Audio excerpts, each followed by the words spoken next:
Hey Raghunath, tell everyone about our Patreon community. Sure, Kastuba. The Wisdom of the Sages Patreon community is an incredible online yoga resource. If you like the type of yoga wisdom and culture we share on the show, then our Patreon community is a great next step. This is a listener-supported podcast, and any level of sponsorship will unlock a wide range of live and archived classes, talks, and even workshops. Raghunath teaches, I teach, and we have a host of other excellent teachers on topics ranging from yoga philosophy, asana classes, storytelling, Ayurveda, kirtan, cooking, meditation, and a lot more. We even have an incredible online Bhakti 12-step recovery group. So if you want to check it out, go to patreon.com/wisdom of the sages. All right, let's get it on. Bhagavate Vasudevaya. Om Namo Bhagavate Vasudevaya. Om Namo Bhagavate Vasudevaya.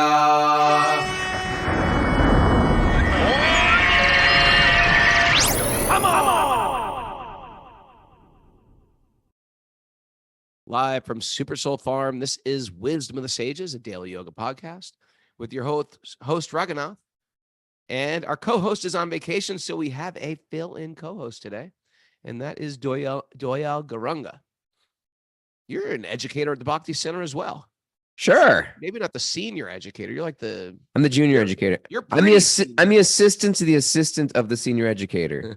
I don't think we could say the co-host is on vacation. That's not exactly true. He's on pilgrimage. He's traveling back today. Okay, he's traveling. He's getting a popsicle somewhere in Thailand. So we have Doyal Garunga, who is an educator for sure. Matter of fact,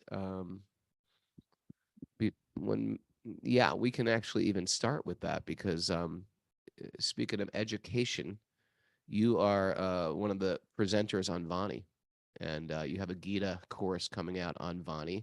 Vani is a educational online platform that we're working with at Wisdom of the Sages.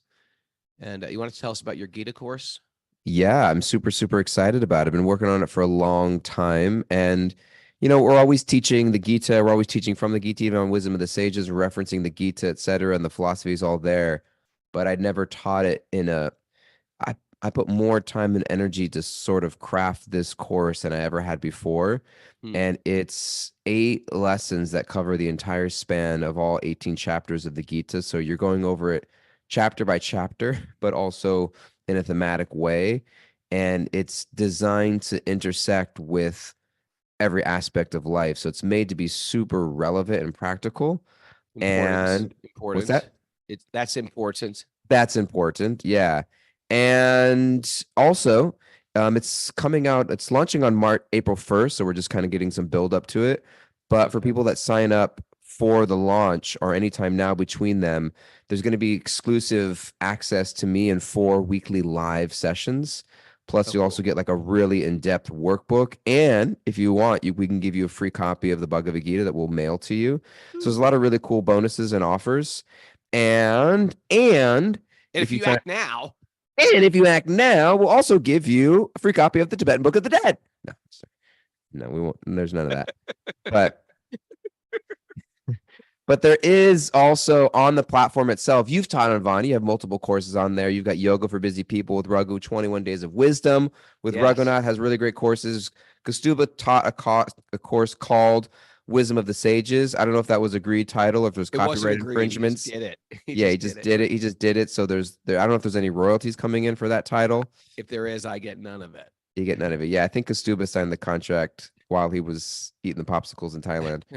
But so there's a lot of really great courses, and it's super, super, super cheap. They've dropped the price down. It used to be for like an annual membership of the entire platform where you get all the courses that also have teachers like Janavi's on there, Gauravani's on there, Yogi Charu's on there.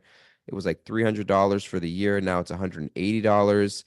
And they give you, if you sign up, if you act now, It's down to $168. You get an extra $15 off. So $168 for the year for a And so you get membership. all of those You courses. get all And the courses and the Gita course and access to all the lives and the weekly classes and the Okay. prompts and reflections I'll be posting. So Okay, this Good is good deal. news because I also use the Vani app, yeah, and you can play it while you're driving around. If you have to drive, sometimes I'll drive to New York City. I've got like 3-hour drive, and I'm just like hitting that app, listening to you. I do because you have another thing already on there. I yeah. can't remember what it's called at this point, but I listened. Don't to remember anything about it. Nothing stuck. Oh, by the way, the message board, our 10-year-old from Lebanon says no one can replace Kastuba. That's your welcome this morning. But I welcome you. I welcome you, Doyle. But anyway, this is great. So if you're interested in this course or really joining the Bonnie platform right now, it's the link is bit.ly bit.ly/Vani VANI Gita GITA. Yeah, So sign forward up there. slash bit.ly / Vani Gita. And I'll link that in the show notes also. Yeah, and it's a special Wisdom of the Sages link. So you're supporting and helping Wisdom of the Sages when you sign up on that link. So yeah, really. And you can sign up for a free trial even. I think they have like a week free trial, risk-free. Share with your friends, share with your colleagues. It's really worth it. I got a question for you. What if people are already on the platform? Because people did sign up. I'm looking at Facebook. If people are already on the platform, then you're in. Then they get it? They get it. Yeah, of course. Oh, that's great. Okay, Yeah. So if you're already on it, you already get it. Already on, you already get it, and you're ahead of the game. The course is going to be launched on the platform April 1st. And then just keep an eye out for your Vani emails if you're getting them.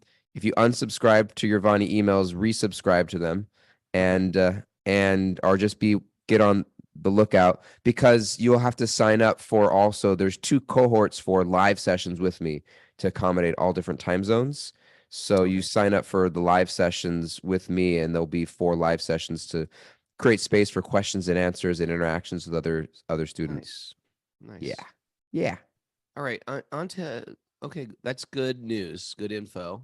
Mara, on to I'm gonna be leading the show today, which could be dangerous. People are like, "What's gonna happen?" Anything could happen. Could go anywhere Mara, from here. Mara, be my guardrails here. Keep me in line today. I'll do my best, Prabhu.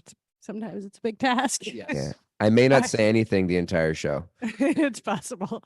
All right, announcements. We have Back to Recovery group meetings online today at 1 and 9:30 p.m. Eastern time. And there's an in-person men's meeting in Alachua this evening. And I think we're taking tomorrow off. No show tomorrow. All right. Yeah. The day after Gore Perneem, which is a Tuesday, I'm doing a teen program in Alachua. Wow, that's gonna be Isn't that fun. cool? A teen Yeah. program. If That's you're not cool. What's a teen program? It's for teenagers. What if you're But what if you're like, 20? what does that mean? Like, what are you doing? Basically, I'm gonna just tell stories from my book, really. Oh, cool. But there's a bunch of teens that I think like me down there. And so I'm going to do a teenage program. If you're not a teen and you want to come, I'm sure you could crash it. Just reach out to me. Also, we have to give a shout out. That's Tuesday, March 26th. Tuesday, March 26th. Reach out to Mara. Also, we have to, our Italian people are saying you got to announce Italy because it's filling up. So if you're interested in Italy with Wisdom of Sages, me, Mara, and Kostuba, that's happening on Miss Maritel. June 11th through 18th. Yeah, fun trip. We do it every year. And sign up on wisdomofthesages.com/events. If you're interested in coming up to the farm, our first Wisdom of the Sages retreat is happening on Memorial Day weekend. What a way to spend your spring upstate New York with the crew. Who's leading the Memorial Day? Is that a Wisdom of the Sages thing, or you got someone else Wisdom of coming? the Sages thing. Sweet. You should come on up, Doyle. Yeah, you should come up. Well, I'm the assistant to the assistant of the senior educator. Yes. Yes, please. You can come. We'd love to have you. So, and people are already registered. We don't have the link up yet, so it's just a hold the date thing, but you got to check in with Mara if you really want to hold your spot. At wisdomofthesages108@gmail.com. All right. That's all the announcements we have. I think. If you want to check out my pilgrimages, go to my website, raghunath.yoga. Yeah. That's it. Want to say anything about your book? It's coming out. You've been much Yeah, mentioning I that. say it. I say it every Say it time. all the time. Yeah. A lot of people have ordered it already. Because Stuba's going to listen to the shows. There's going to be announcements the whole time. It's just, yeah, I know. A lot of people have ordered it. A lot of people have said, you know what, I've ordered it, but I'm going to double it because I'm going to give one to a friend. And so that's okay. And some people have already doubled their double, and that's good too. That's called quadrupling it. I'm in the midst, Doya. I'm getting a little nervous. I used to do like this all the time, just travel like an animal. And I'm getting a little nervous now in my older age. Like we're going away Thursday to Sunday, then traveling on Sunday to Tuesday, and then getting back here, and then driving back to Florida. It's just like my traveling schedule is getting out of control for the next 2 months. And yeah. You're going to be great. People are going to love you. Thank you, Prabhu. Okay, so They let's already go love to you. Bhagavatam. We're in a great place, unless you have any announcements. No, that was my announcement. I did it. Okay. Narayanam namaskritya naram chaivan narottamam devim saraswatim vyasam tato jayam madhirayat. Before reciting the Srimad Bhagavatam, which is our very means of conquest, one should offer respectful obeisances to the Supreme Lord Narayan, unto Narayan Rishi, the supermost human being, unto Mother Saraswati, the goddess of learning, and to Srila Vyasadeva, the author. Nasta prayeshva bhadreshu nityam bhagavat sevaya bhagavati utamashloke bhaktir bhavati naishtiki. By regular attendance in classes in the Bhagavatam and by rendering service to the pure devotees, all that is troublesome in the heart will become eradicated, and loving service to the Supreme Lord, whose praise with transcendental songs will be established as an irrevocable fact. Om Jnana Tamarandasya Jnananjana Shalakaya Chaksurun Midatam Yena Tasmai Shri Gurave Namaha. I was born in the darkness of ignorance, and my teachers are opening my eyes with a torchlight of knowledge. I offer my obeisances at their lotus feet. Reading from the Srimad Bhagavatam, Canto 7, Chapter 6. I think we're in text 6-ish today. I think we might have read 6, but... Say that again, Canto 7? Yeah, Canto 7, Chapter 6. These are very heavy, Ooh. weighty verses. We're throwing you right into the pit. You know, I heard that Srila Prabhupada lectured from the teachings of Prahlad Maharaj more than any other place in the Bhagavatam. Prabhupada doesn't mince words, you know. Yeah. He was So he wasn't encouraging, like, you know, raise a family, do everything. He was sort of like the fire under your butt in spiritual life.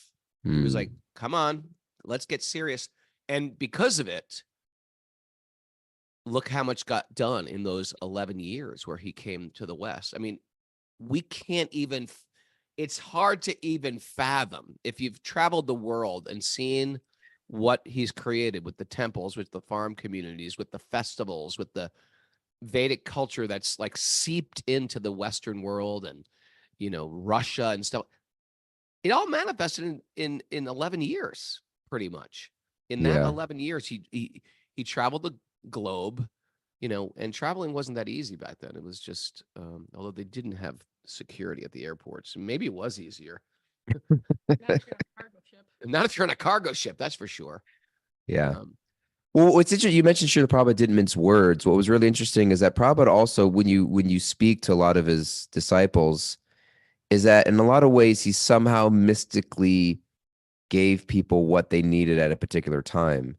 And sometimes he was very strong and heavy, and sometimes he was always extraordinarily caring and loving, and sometimes light. You know, like Shama Sundar Prabhu, one of his disciples, who would tell the story of how Srila Prabhupada was always a little soft with him because he knew he couldn't take it. He would say that, you know? Yeah. And so it's you find that like can be really sharp, but then also build you back up in a very loving way. And what the hard thing is that when we're reading Prabhupada's books, sometimes you get that sharp words in text, but he's not physically here to then extend that build you back up loving embrace that he would give to his disciples in person when he was there. So there's like we miss that aspect sometimes, and we just get a certain narrowed viewpoint of this thinking, oh, this is what he said here in this book. Yeah. Get ready for the tough stuff. It's coming up in these. This whole thing was just a preparation To get into just some trying heavy to verses. soften the landing. But I really resonate with what you were saying. But I remember I was staying at Henry's house. Henry's on the show right now. Matter of fact, about 20 something years ago, maybe 25 years ago. And I was reading Hari Sori's multiple volume Transcendental story Diary. it's called the Transcendental Diary, his traveling with Prabhupada. And I was hoping to develop like an attraction and attachment to Prabhupada by reading. That's what we do. We read the stories of Krishna, we read the stories of the Guru. But I was getting sort of like, and this is embarrassing to say, but I was like, that's the way he's sounding is like a general, and I don't feel embraced. I feel intimidated. And then I mentioned this to Mother Yamuna, Yamuna Devi, who was staying as a guest with Dina Tarine at Henry's home in Washington, D.C., while I was staying there. And Yamuna said something really beautiful. She said, that was a special time of Prabhupada's life where he was establishing a mission, and Prabhupada was like a general. But we knew Prabhupada as almost like as a friend or as a father to us. And that really helped me. And when I listened to the story, and Mukunda Maharaj, who was one of the original, Michael Grant, he was one of the original disciples also, would come over the house as well, because he was living in Washington, D.C. And at that time, he would share these personal stories. Yamuna would share these personal stories. And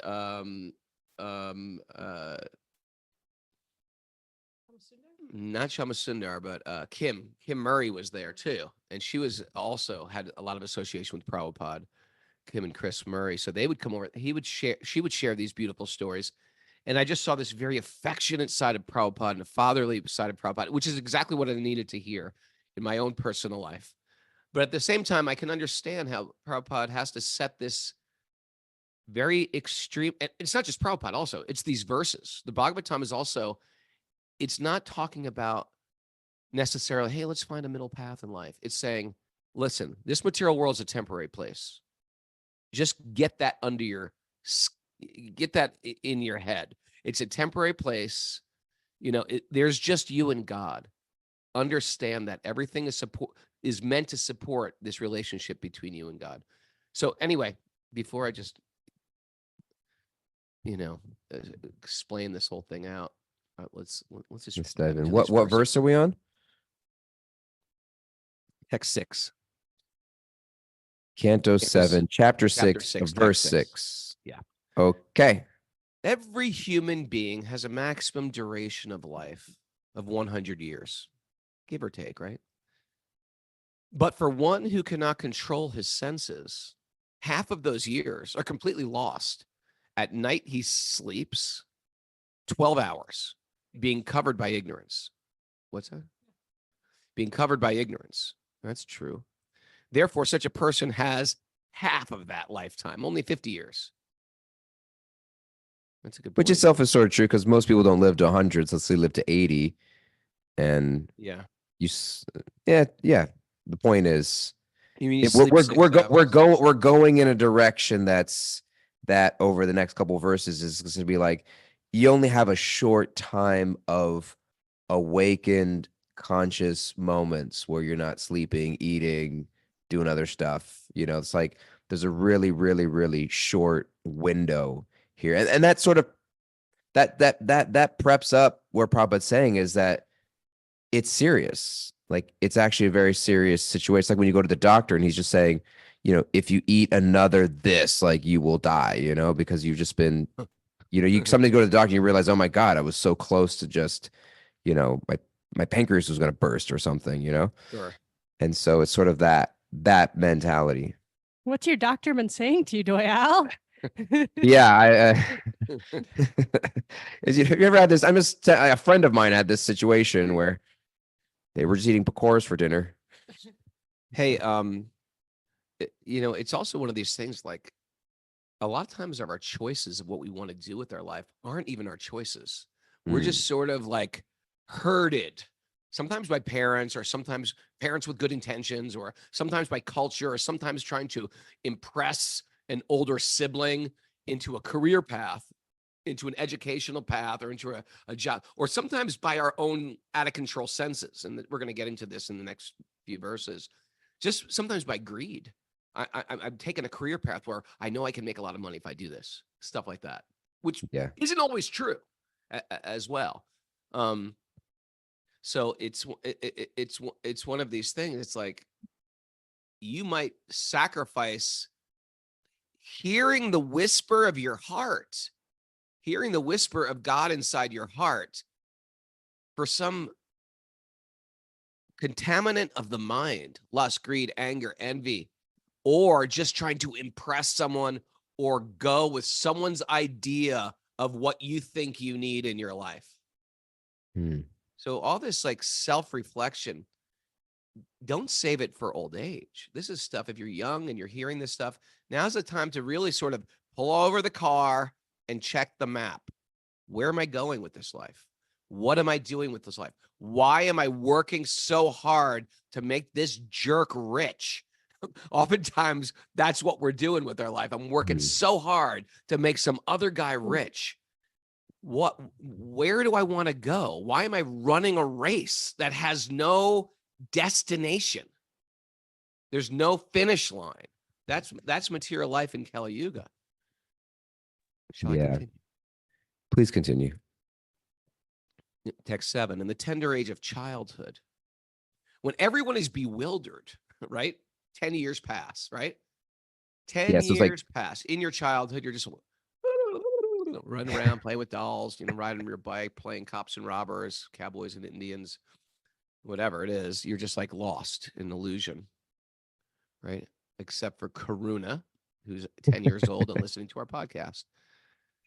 Similarly, in boyhood, engaged in sporting and playing. Okay, there's the next few years, and now you're getting into sports. It's interesting. I guess people were into sports back then too.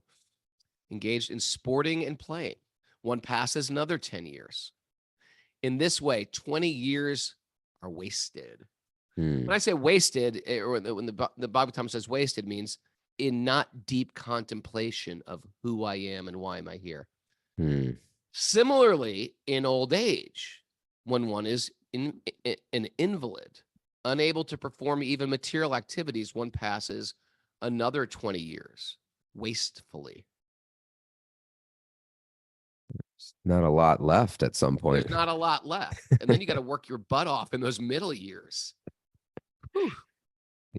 One whose mind and senses are uncontrolled becomes increasingly attached to family life because of insatiable, lusty desires and very strong illusion. In such a madman's life, this is always directed towards the men, I think. I think because it was the men who are like studying these sacred literature. So you'll get a lot of like women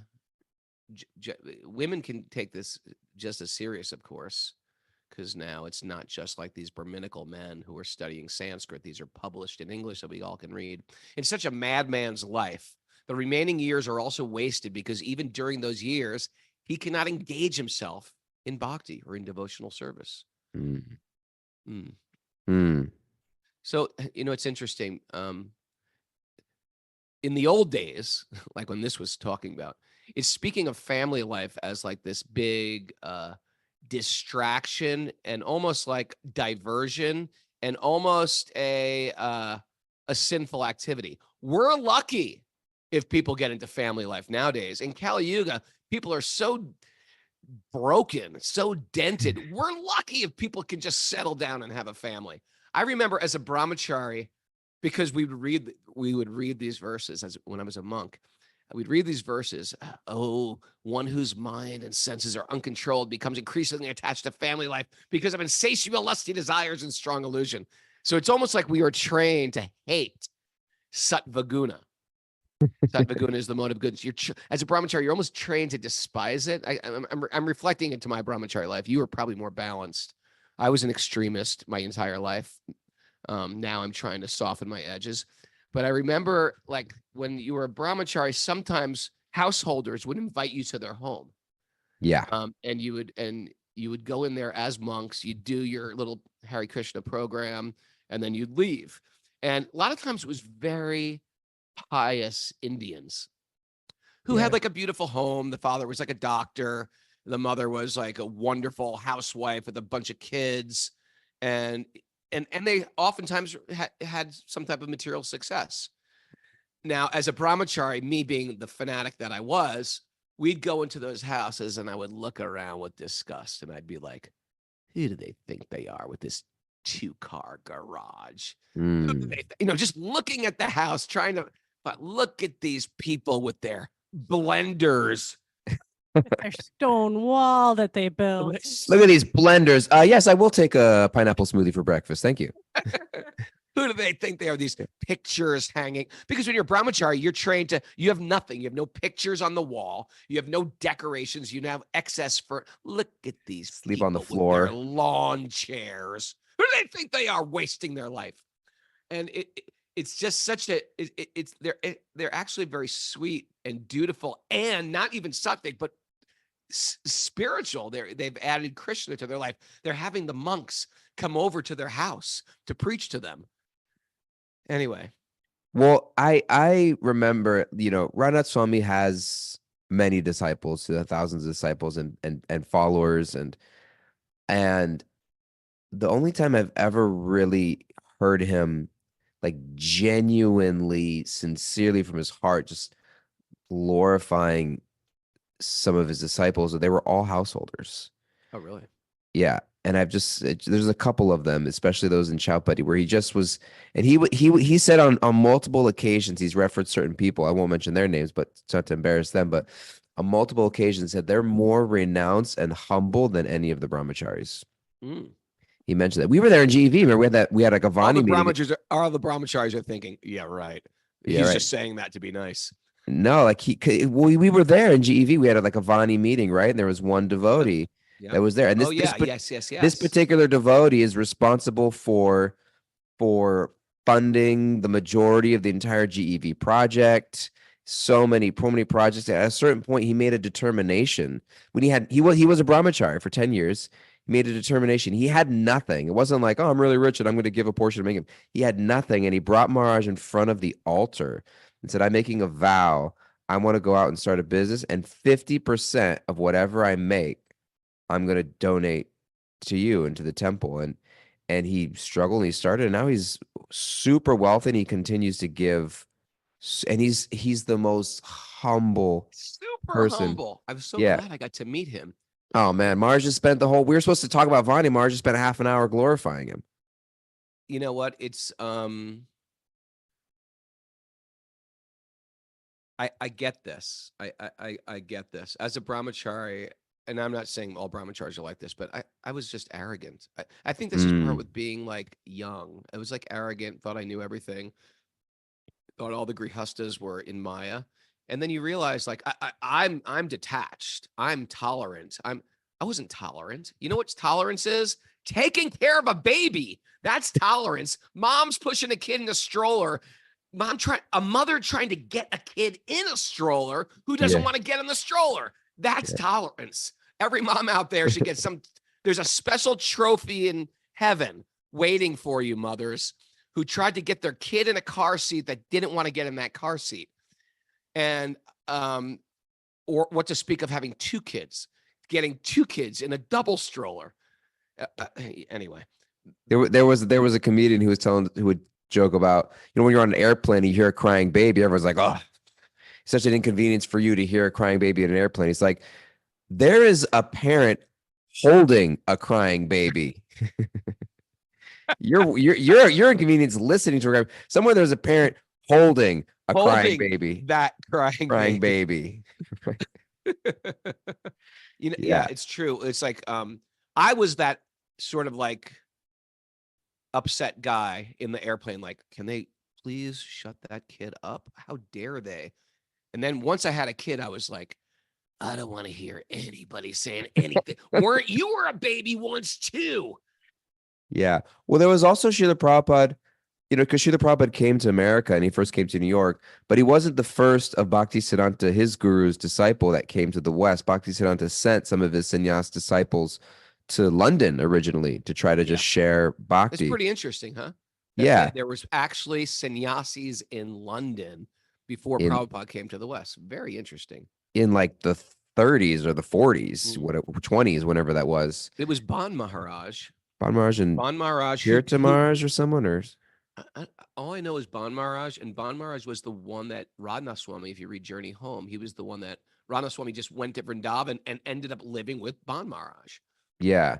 So they were there and they kind of did some stuff, and it wasn't ultra successful in the way that I think maybe he was hoping and developing, not certainly on the level of Prabhupada.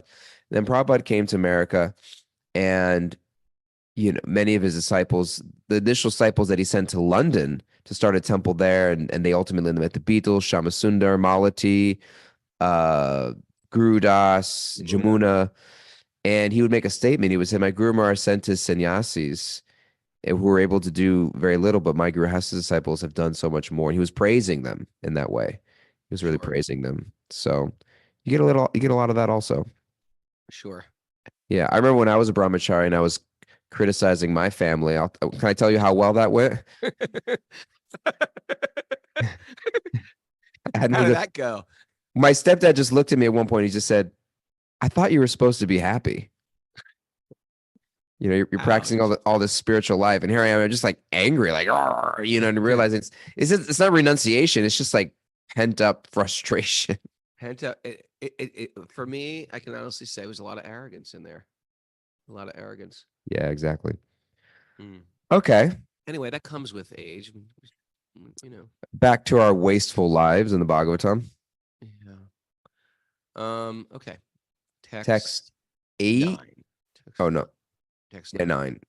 What person too attached to household life due to being unable to control his senses can liberate himself? An attached householder is bound very strongly by the ropes of affection for his family, wife, children, husband, and other relatives. I think we're going to put this in perspective also of this concept of ownership. Yeah. I own my family. See, there is a sense. At first, I was saying earlier how we're lucky if people even get married. A lot of people, it's just like uncontrolled senses. At least when there's a family unit together, there's a concept of this is a container for my mind and my senses. A male, here we go. A male is driven by their lower passions, and therefore having a family, it contains those passions. Even if a man is dealing and struggling with lust, oftentimes they say, well, I'm married, I have children, I have to set an example, and that contains their passions, the love of their family. We're lucky if people can even have a family nowadays. People just say, "Oh, what does marriage mean anyway? I'm just going to date. It's just a piece of paper." And we've oftentimes just thrown marriage out, and we just date our whole adult life, which doesn't help the senses get controlled, and it doesn't regulate the mind, which is one of the purposes of the yoga system, to regulate the mind. Yeah. And therefore it's hard to find peace there. Or you're looking for a relationship, but you can't find a nice person. Can't find the right person. That too. Yeah. Or I don't know. What do you think, Mara? Let's bring Mara in here. What do you think? Mara in here. Soften our edges, Mara. Soften our edges. We're just barking. We're gonna get two men being like, "This is what it means." Let's bring a woman into the conversation. Okay. Let me tell you about attachment in marriage. Yeah. I don't know if I have anything to add for this one. Okay. All right. Thank you, Mara. So anyway, too attached to household life. I'm saying, like, this sattvic household life, this is a great thing. So this concept of ownership, like I own my children, I was saying this in an interview yesterday, every parent has to go through this for the most part. We get under this illusion with the child, and it's going to talk about this. The parent is so attached to the child who speaks in broken words. It's so adorable, and the child looks like me. We get so attached to that child. And then nature, if you don't create that I am like an independent soul connected to God. If you don't create that in your mind and in your heart, material nature will start cutting and lopping and pruning. I was outside gardening yesterday. That's why I'm using these analogies. Lopping and pruning all your attachments away from you. Oftentimes, especially in America, your kids who are very like, if you have a little child, they want to be just like you and act like you. My kid saw me on the tractor. Dad, when I get up, I want a tractor.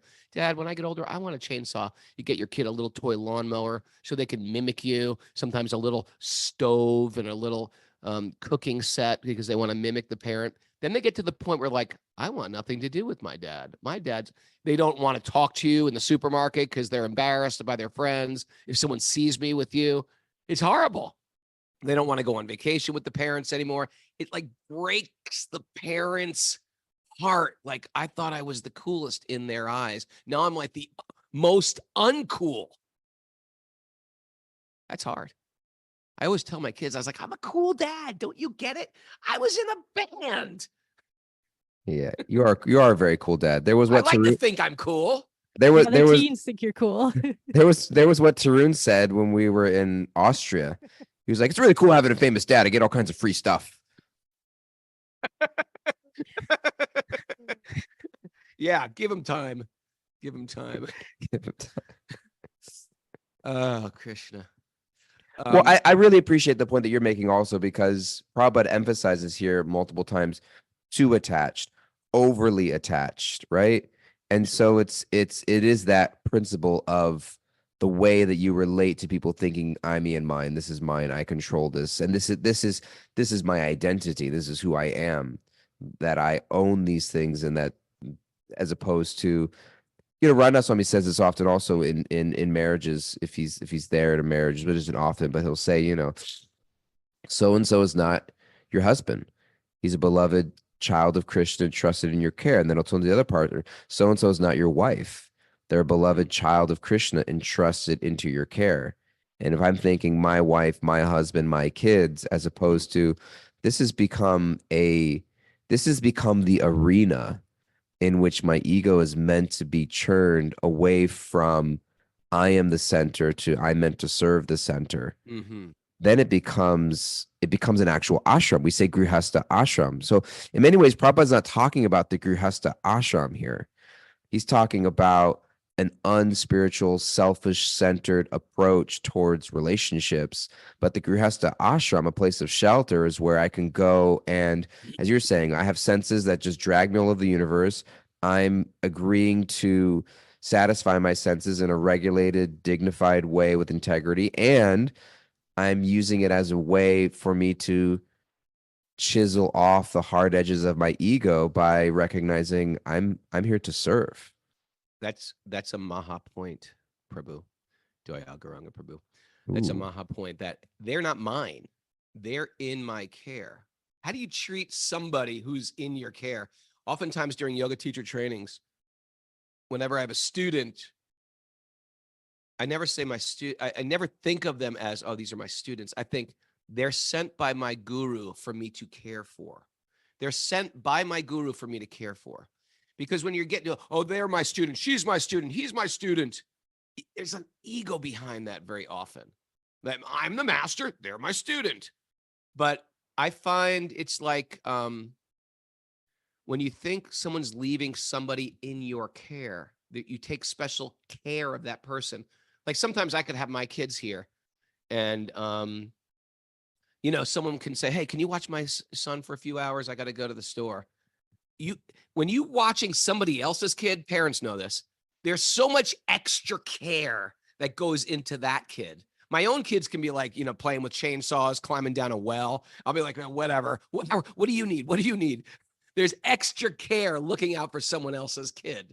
So that is a great thing with your husband, with your wife, your children. They are not yours. They're in care of you to love and to serve, and not just to feed their bellies, but to also give them spiritual life. You have to give them spiritual life, or they're not going to be good. They're not going to be healthy.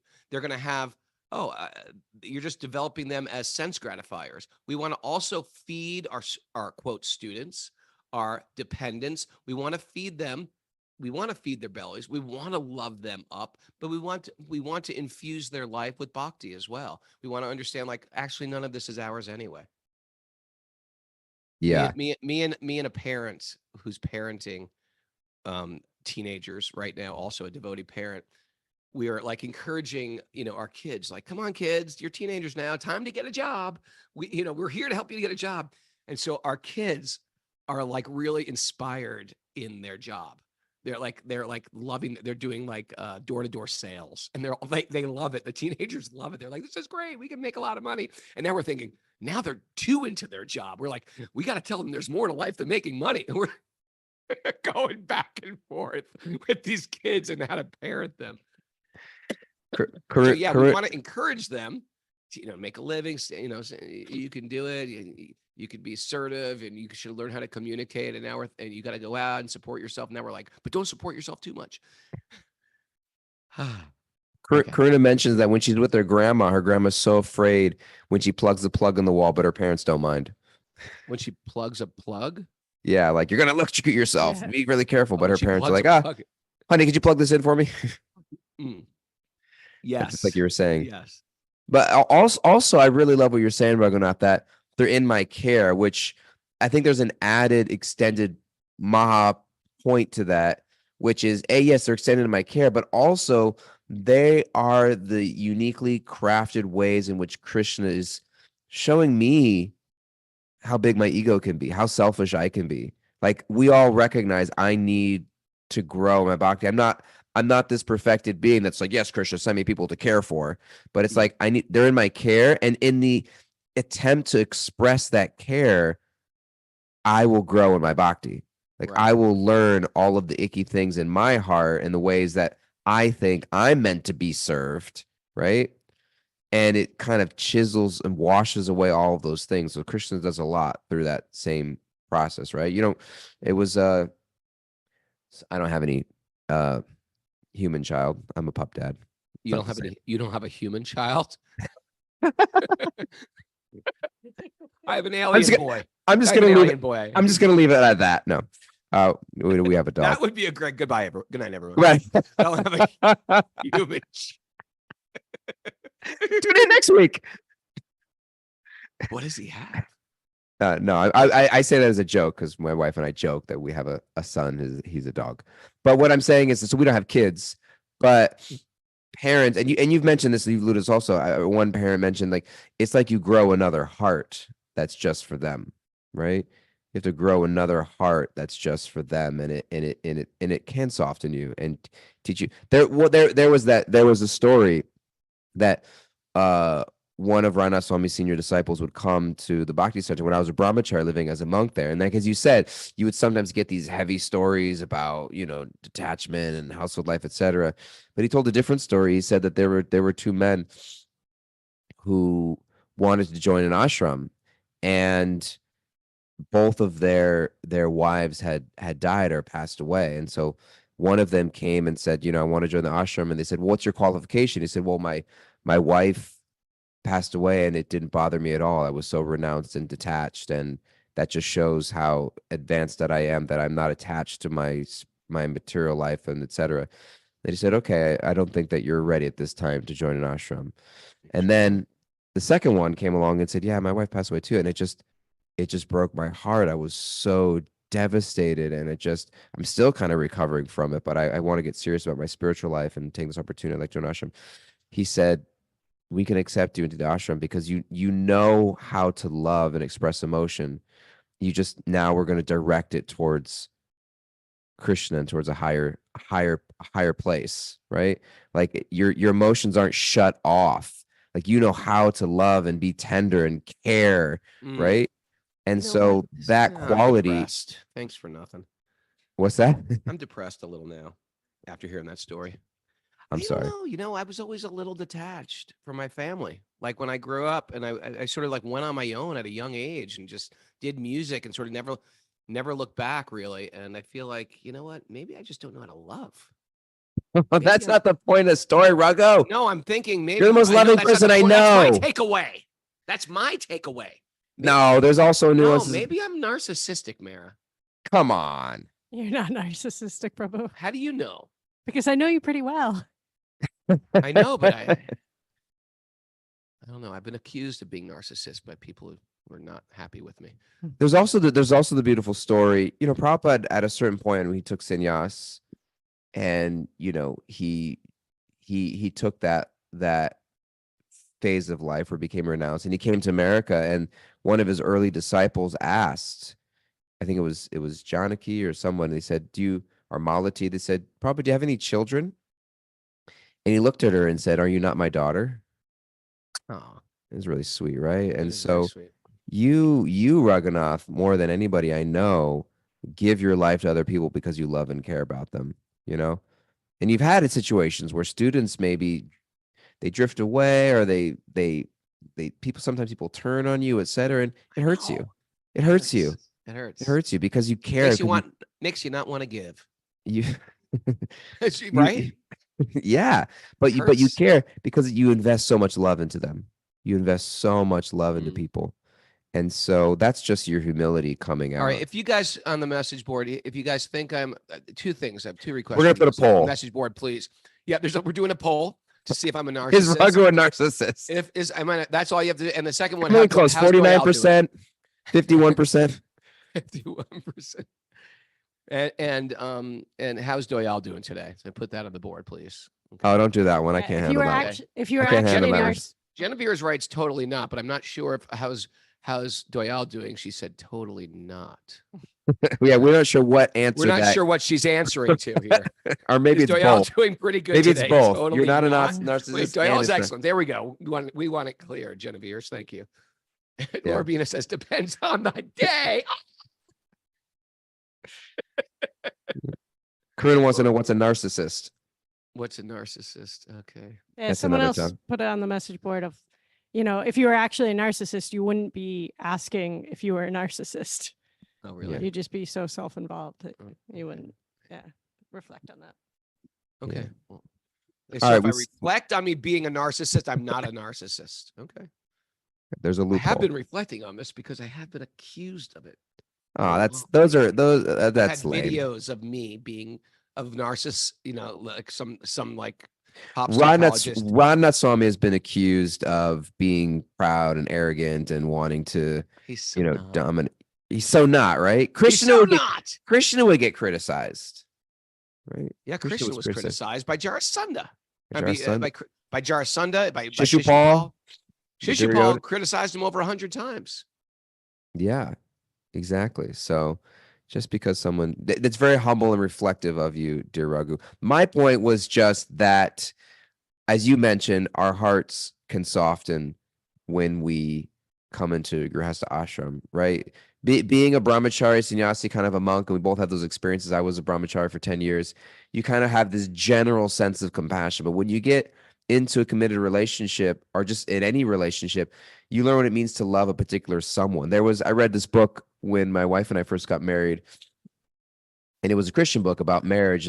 The premise wasn't that marriage isn't necessarily supposed to make you happy. It's meant to make you holy. It's a sacrament. It's an ashram where you learn how to love more deeply. And he said that if you want to be free to serve God, then by all means don't get married because it takes up a lot of time. But if you want to become more, he mentioned Jesus, more in the likeness of Jesus or in God's qualities, then being married, being in a relationship, having kids is the best thing you can do because it teaches you how to love selflessly, unlike anything else. Even non-human kids.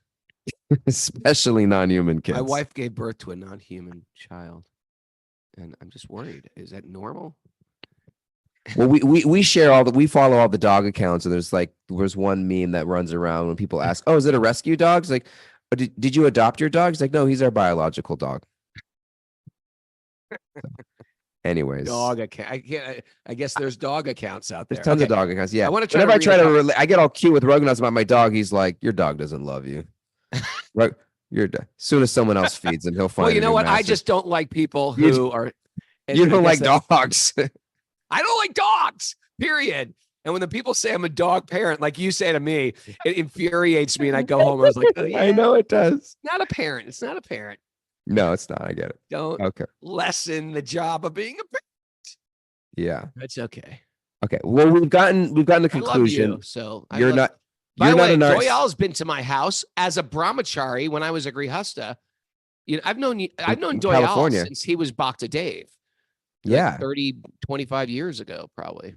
Yeah, When, I remember. when did you get into Bhakti? 1992 or 95? No, not that. It was 2003.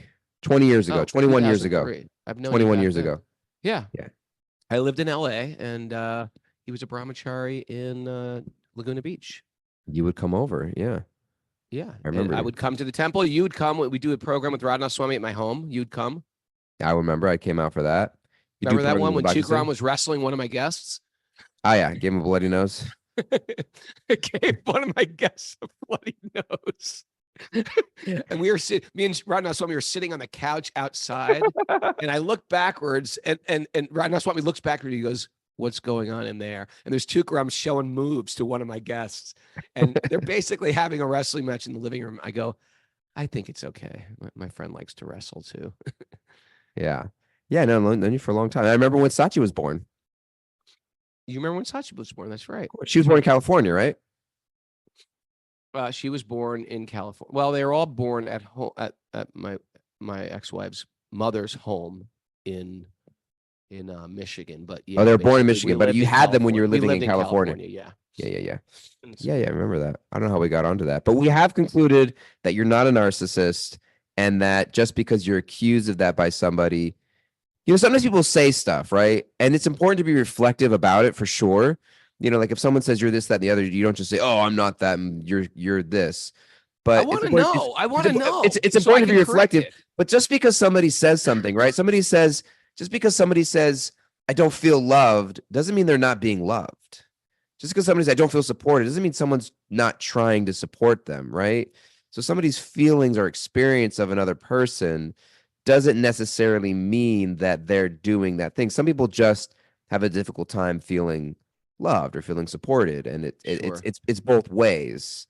And so sometimes somebody can accuse you of something, and it's good for us to be reflective, because we can always, all of us are a little self-centered or a lot self-centered or somewhere in between, or all of us have some I think narcissistic also tendencies. being a singer of a band, I can lean into just being entitled with certain things because you get things and people treat you a certain way. You have fans, so maybe I can be a little narcissistic.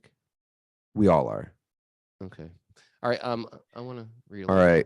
Can I? What number are we on? 10. 10. Yeah. Read. Money is so dear. This is a good one. Money is so dear that one conceives of money as sweeter than honey. Therefore, one who can give up the desire to accumulate money, especially in household life, or who can give up the desire to accumulate money in household life. Thieves, or professional soldiers and merchants try to acquire money even by risking their very dear life. I have to read something to you. Yeah. I have to read something to you. Look at Mara's like looking at me like, "Don't you get it? We got to end this show." Where is this? I got this great text message today. I'm not going to tell you who it's from, but it's from a guy that I've sort of been counseling since he was like 16 years old. And now he's in his 20s, but he's a sweet, nice, devotee kid, young man now. But he gets into he got sucked up into all this like life coaching and become a professional life coach and all this stuff like that. And I'm so damn sick of people life coaches right now for $80,000. I was going to put a link to my life coaching. Should that not this episode? This is not this episode. This is Okay, about sorry. to meet the blast life coaches. Because he got sucked into this whole life coaching thing. And I had like a talk with him the other day. And I said, "How's your coaching thing going?" I try to encourage him wherever he's at. He's just like, "You know what?" He's like, and he's such a charismatic person. Here's what he wrote to me this morning. He wrote, "You know what I feel inspired to do with my life, Prabhu? I want to go all in on the mission of helping people, but do it all donation based and leave my being taken care of and maintained to Krishna and just worry about serving and giving. And if I win the hearts of people, then surely they will want to support that. but I can't be worried about it myself. It's not like Jesus or Prabhupada or Gandhi or whoever changed lives at scale had a high ticket coaching offer. And I'm sick of wanting to be rich.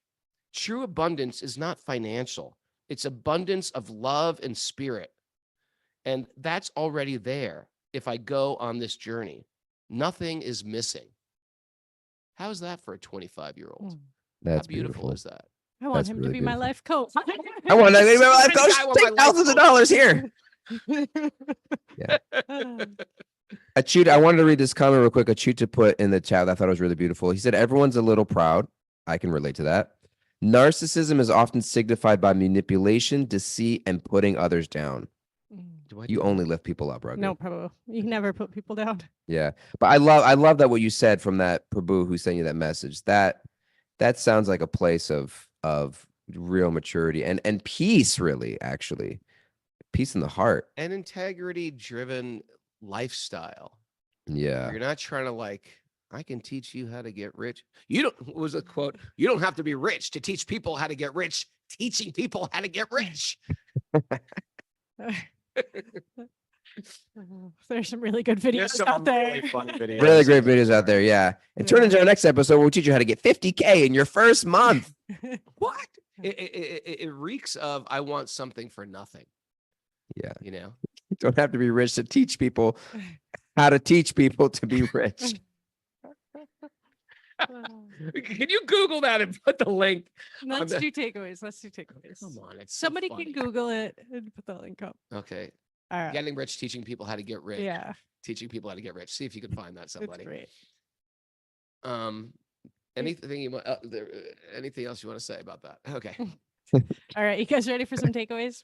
Yeah, this was fun. Doyle, you were fun. He's I love you, fun. Raghu. One of my mottos is I need more Raghu in my life. I always, You always say that. I That's tell very you sweet. that. It's true. I don't tell that to And a lot of and I people. don't like your dog, and it's okay. I like the fact that we can just still be friends. It's okay. It's okay. Not liking. You don't have to like my dog. You know, love your sometimes dog, my dog Gus. gets on my nerves. Gus, I got that beautiful picture of him with Radnath Swami. Yeah, that was magical. What? Remember Yeah. when last When summer Radnath Swami Arash came was at last the summer. house? Oh yeah. Yeah, He already blanked it out of his mind. It was so uneventful. No. you no. like saved Gus's life. Oh I thought- yeah. we that's thought that right. Gus was We thought that leaving Gus his was body. dying, and he sort Yeah. of like put his Blessed him. hand on Gus and opened his third dog eye. Yeah, I mean to walk in and see like a Swami plop down on the floor like that the next floor to a with dog. Gus. The dog. Usually Swamis are like, take that kid out of the temple room. He's crying. And get that dog out of the house. And you expect me to sit.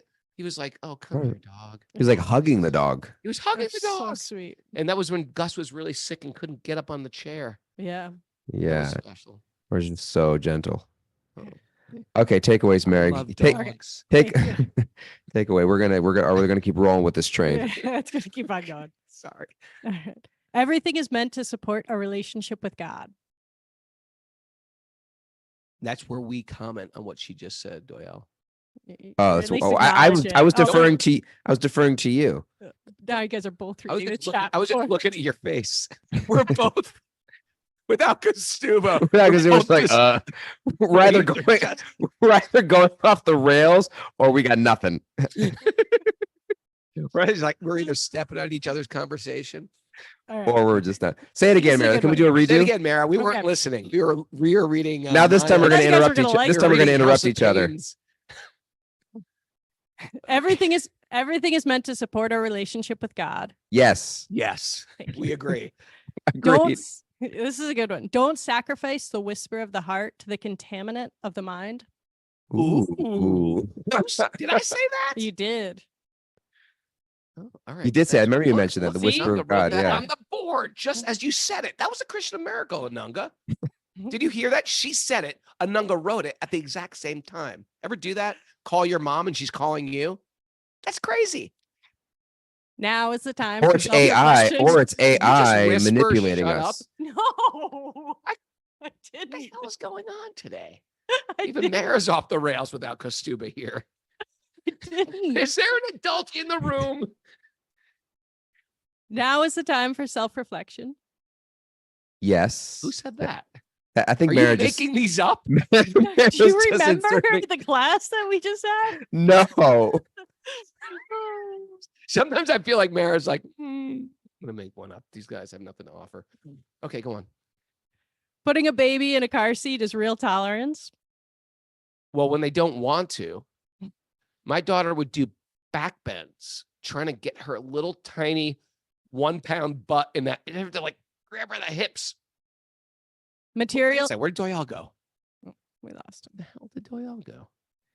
Maybe he dropped his connection. Material nature, lops, and prunes your attachments.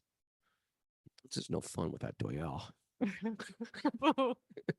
just gonna pout until Doyle comes back. Come back, Doyle. It's not your wife or husband. It's a beloved of Krishna entrusted to your care. Yeah. Okay. Maybe he just was on a time. Maybe he was on a clock that just timed him out. So you'd gone overtime. We did Did go I over say anything that hurt him? I don't think he left because his feelings are hurt. Okay, let's wrap this up now. I feel You're awkward. really sad. I'm upset.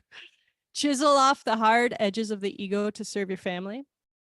Chisel off the hard egos, The hard edges of the ego. the hard edges of the ego.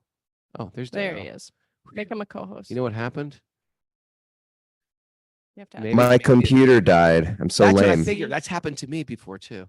He actually Yeah, thought, I thought- he hurt your I feelings. thought I when he hurt your left. feelings. I thought you just kicked me out. Karuna says, "I'm free. Do whatever you want." Listen, No, now he's don't. no, Doyle you're was not sad. controlling me. Yeah. This is All we right. have no technical team. We're just rolling it. Okay. All right. Marriage is meant to make you holy, not happy. Well, that's one I Check. contributed. I stole that from Yeah. someone. Yeah. And Marriage will not make you happy. No, I'm Marriage just will kidding. not make you happy. That's my takeaway today. and You can't be happy. You can't be happy. It's made to put holes in you. And We just got back from a wedding last weekend, so that was the speech we gave. That's right. We just married two people. We just married two people. We left that part out. I should have said and that. if you want them for your wedding ceremony. I had a good I liked my wedding speech. You gave a great wedding speech. Yeah. It was a good wedding speech. I got Really inspired. good wedding speech. People I can't loved remember it. what I said, but I felt good afterwards.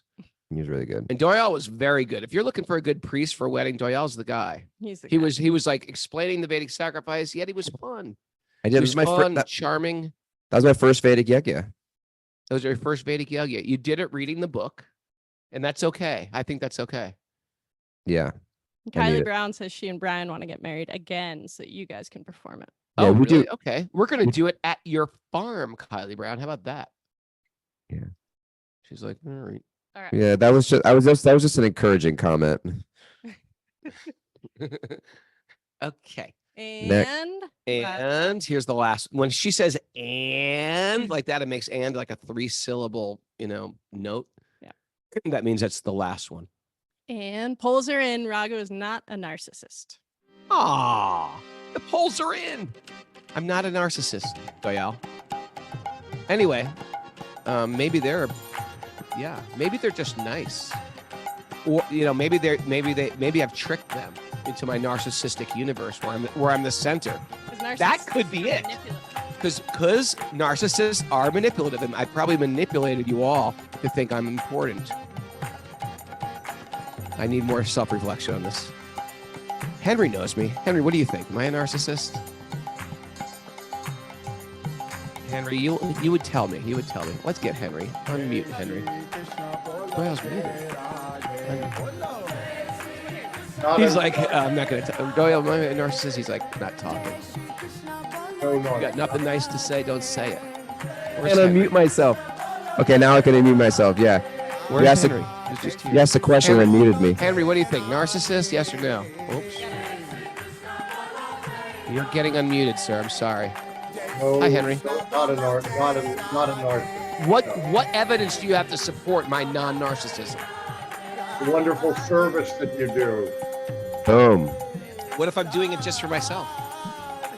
I've been watching you. You have no narcissistic problem. What if I'm doing it to develop a following, a bunch of people that look up to me? to support my to support my self importance. Raghunath's going to launch his life coaching offer. It's all been a plot. This whole podcast, This all the whole yoga podcast classes. Listen, It's just been a I plot. can help you. The reason why you're not making enough money. Okay. David Charles Wilson, Roger Tompkins, Nityananda Chandra, I can help you guys. Listen up here. The reason why you're not making enough money is because you don't believe in yourself. You don't think you're worth my $25,000 course? You don't think you're worth it? That's your problem. That's your very problem. You don't think you're worth $25,000. You're worth millions, and you may not believe in yourself, but I believe in you. So sign up here. Here's the link. Yeah. What do you think about that? I could have done this. I could have been the best life coach. Yeah. I take credit cards and loan foreclosures. You could sign over if you don't pay it, it's okay. Here's this document that says I will own the equity in your home.